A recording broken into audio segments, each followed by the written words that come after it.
What are some of the pitfalls that we can fall into when speaking with our teens as parents?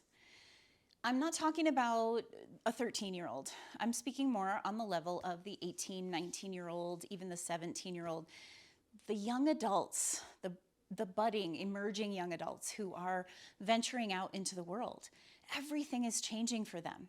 They are shifting from a world that they've known.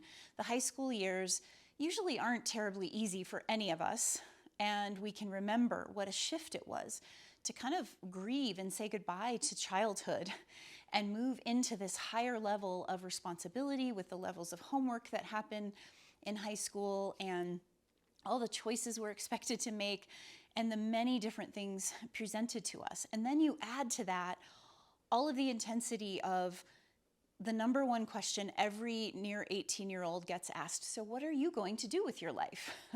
As if an 18-year-old is really truly able to answer that question very confidently. There are exceptions. There are some young adults that really they've known what they wanted to do since they were like 5 years old, and it's never changed, and they're super excited to finally be moving into the world to take that up. But the majority of young adults are struggling and they have no idea. And what happens is you get this kind of gesture that's sort of like, stay away, mom, or, I need you, don't be too far away, right? And here's the thing, that's natural. That is part of the way young adults are going to be testing the waters. They want to venture out, but they're not quite sure of what to do. They want our help, but they don't want our help. They want, to have a certain amount of freedom, but they want to know that they're held. This is a huge challenge, especially when it comes to communicating with our young adults, okay? So we have this push-pull, but the biggest thing that we have to remember is advice can backfire.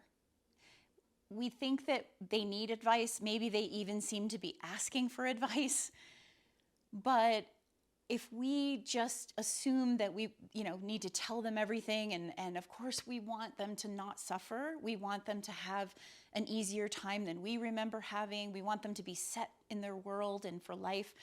But here's the thing, if we try to take all of that away from them, we're also taking away their opportunity to make mistakes, to fail, to be confused, and to struggle, and to learn to navigate life and all of its challenges.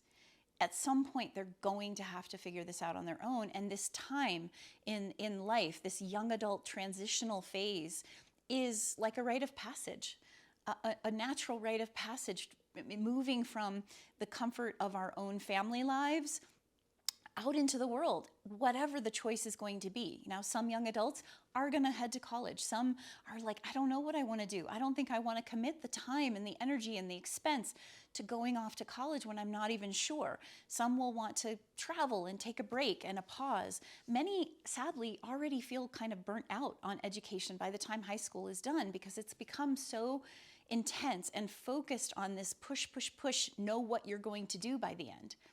One of the things we as parents can do is, first of all, breathe. Take a deep breath.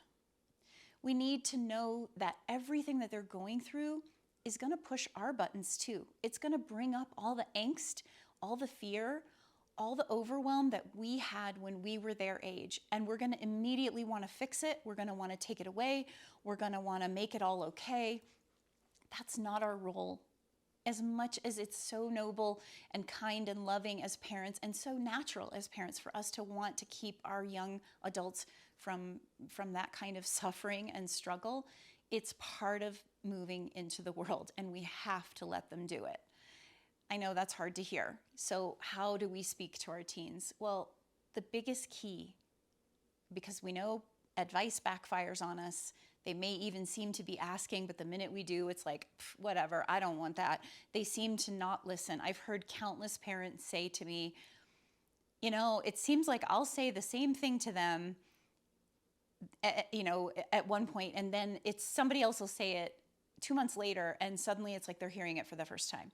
I go through this. I have young adults in my life, my 2 boys, and it's true. Somehow, as part of this breaking free, part of this push-pull kind of gesture, they don't want to hear it from their parents.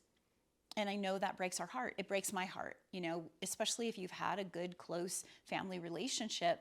But that's part of a healthy young adult moving out into the world. Part of their task is to break free, to rebel a bit, to push the boundaries and see what's possible. So the thing that we can do more than anything else is listen. That's the key. The key is listening. What would it look like if our young adult comes to us and is just sharing this situation they've run into or this challenge they're dealing with, and we just nod our head and maybe we say, wow, that must be hard. Wow, that's a challenge for you. I'm sorry that's going on. Or wow, that's great. You accomplished this or you accomplished that.